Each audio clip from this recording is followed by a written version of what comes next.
openness is not what you think. We think that being open brings us, let's say, bad vibes and bad energy.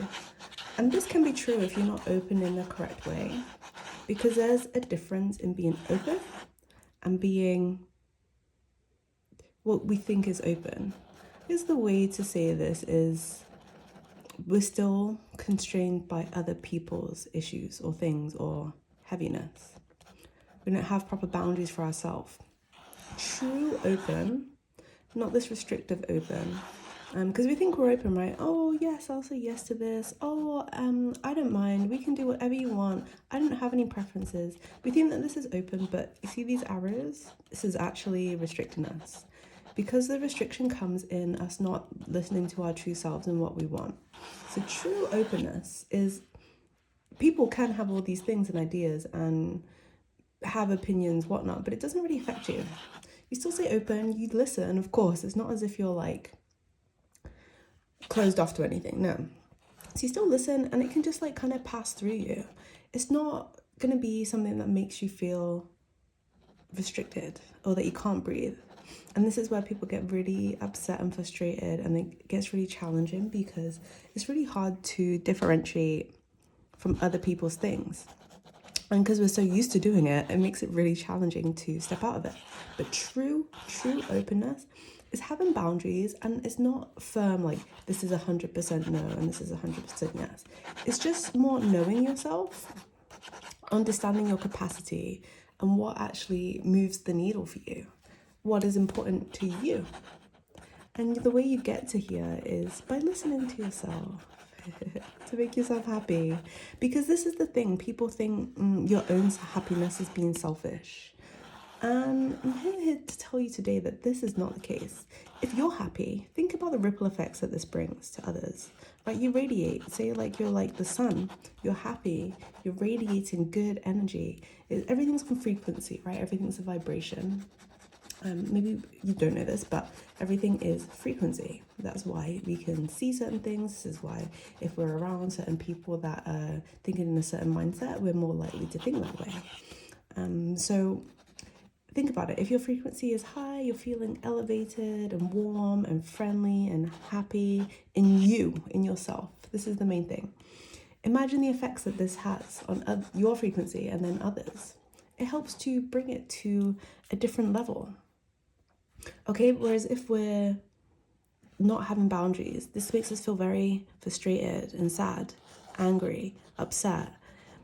Because think about it, we're not listening to ourselves. And this is why the whole self-care movement was important. But it's the main understanding that self-care is important for you to be able to do other things and affect other people in positive ways. And it's not anything, it doesn't have to be significant, like, oh, today I'm going to speak to Betty and she's going to feel better from speaking to me. No. That's not what this is about. It's just naturally that your frequency will raise because you're listening to yourself and your true essence, not everyone else's. This is very restricting. It may not feel like it because maybe you haven't taken the time to fully understand you, and that's okay, because world can get very busy and we can get inundated with things that we think are important but they're not truly important. So I want you to know that to be open truly in this world is to bring your full self, no matter the circumstances, into each situation, scenario, whatever you want to call it. Okay, and the openness is that you see things going on. You see these issues, these problems, whatever, but it doesn't phase you in a way that affects your openness, because it can kind of pass through. You can understand it at a level, but you don't get bogged down with other people's opinions or just the heaviness of what it is, because you know it's not truly aligned for you, whatever these things are. But you can still be open, because if you're fully closed off and you think you know everything, you're not going to learn. And what's the point in that? There's always going to be learning and growing, which is part of the fun. But it's learning to also be in and around these kind of negativities, or not even negativities, just kind of closed off, because we think it's open, but main message is this is actually not being open. Being open is you're still able to listen to these things, but it doesn't affect you because you know you. This is the most important thing, because this is how we are able to expand our consciousness as us. Because think about it, everyone's unique. We're all having our own different experiences, right? And if we're listening to other people's experiences and letting it affect us so much where we don't fully know ourselves, this is the only outcome, to be perfectly honest. Maybe we'll be able to be semi-okay. We think we're okay because we've learned and we think that this is what is kind of normal, but you're limiting yourself. There's full expansion and knowing, and everyone's on their own soul path, okay? Everyone's on their own path, journey, experience. So if we listen to everything everyone says or do things that don't feel aligned to us, it's gonna feel very heavy.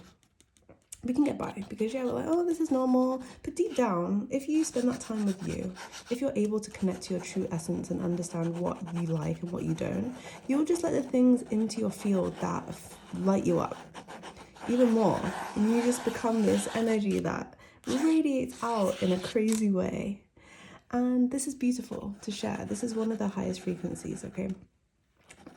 Being in yourself. It's like authenticity. This openness allows you to see things that you may not have seen before, because if you're so closed off and you think something needs to be done a certain way, it doesn't allow this energy of accepting or just even receiving. Because you can receive, but the authenticity piece is being able to discern what is for you and what is not. So it kind of creates this like protective barrier, but you're not closed off from anything. You're still open. And this is true openness, okay? Where you can reflect on what is for you. You can reflect on what's not. You're not just listening to the status quo. You're being you. And you're coming back to it. You can sit with it. It doesn't have to be an instant decision. You can be like, hey, let me think about it. And I'll come back to it. And this is okay. You're still learning you. This is like a lifelong learning. It's not like a one day I know everything. Because things can also shift, right? Like this doesn't have to be a square where you expand into. It can turn into a triangle. There's just so many different opportunities. And I don't want you to miss them. I don't want you to miss them because you're stuck in here. But truly feeling in your body, like you have a decision to make. You sit with yourself. Let's just for a second imagine someone just like sitting cross-legged on the floor and just see how it feels in your body. Like put your hand on your stomach, take some deep breaths and be like, hey, do I actually want to do this? And I think the answer might surprise you, because the thing you might have said yes to, when you sit with it, because this is the thing, we live in a very reactive world because there's so much going on, right? We think we have to make decisions. We're in this like instant gratification era of things can happen so instantly. But if you just sit, it doesn't even have to be long, just a minute. Take a deep breath. Do I want to do this? And you'll probably feel pretty instantly if it's a yes or a no. Maybe it's I don't know. Maybe you need to sleep on it and revisit this kind of process. But taking time to do this helps you build yourself, your character, and allows you to be able to expand in ways that are meant for you. And things will come that just align. And this is how things find you, by you being able to disconnect from what is not meant for you. It sounds very heavy, but it doesn't have to be. There is some fun in this and it can be enjoyable. Like, hey, wait a second, let me just sit with this and see. And it's this building of yourself and your self-trust and understanding of you, where things beyond your wildest imagination will start to come. Because think about it, if you're so in this area, think even if you just take one step up and you don't listen to this person for once, and you're like, wait a second, no, I actually don't want to do that. You're stepping more into alignment with who you are. And it may feel terrifying because it's uncharted territory if you haven't been doing this, or it just feels uncomfortable speaking up for yourself. But It's important.